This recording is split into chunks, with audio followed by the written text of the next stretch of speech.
just so strange. Hey, this is Dan, Bob, and Dr. Aggro from GigaBoots.com, and welcome to our first impression of Dragon's Dogma E3 trailer 2011. Yes, that's what year it is. 2011? 2011. Both of those. All right. Yep, so let's go ahead and start it.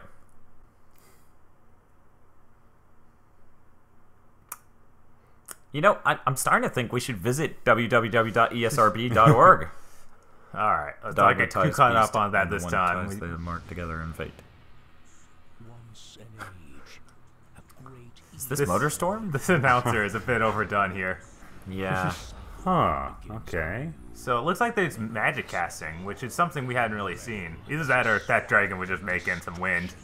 Yeah, that's clearly magic there. The interesting thing here is this looks like if they took the sort of concepts in Monster Hunter. It's just like huge enemies, party system, and took that and built it into a sort of medieval setting.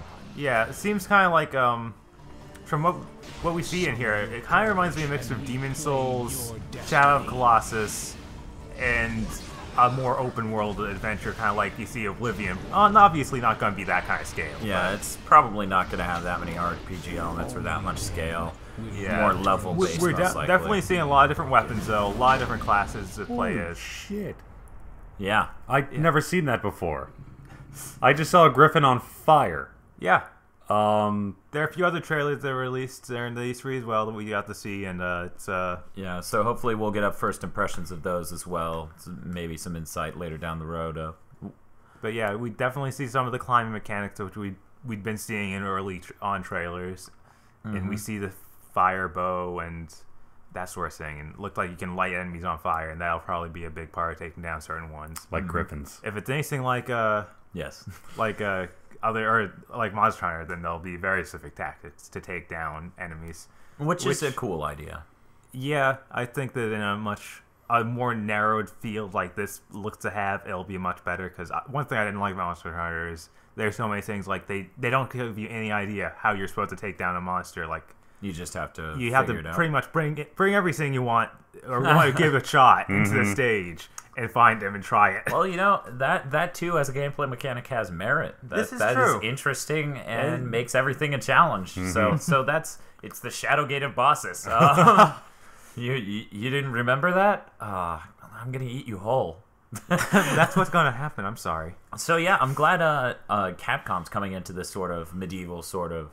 I like this sensible looking medieval, but it still has that sort of Japanese flair of. You can tell it has a very artistic flair that is Japanese in origin, and it is attempting to do this sort of setting. So I find this interesting. I'm very much looking forward to this game, and I hope it turns out as good as I'm expecting. Because you know as the trailer bragged, they've got good staff on it. Yeah, they got somebody from Devil May Cry 4 and Resident Evil 4.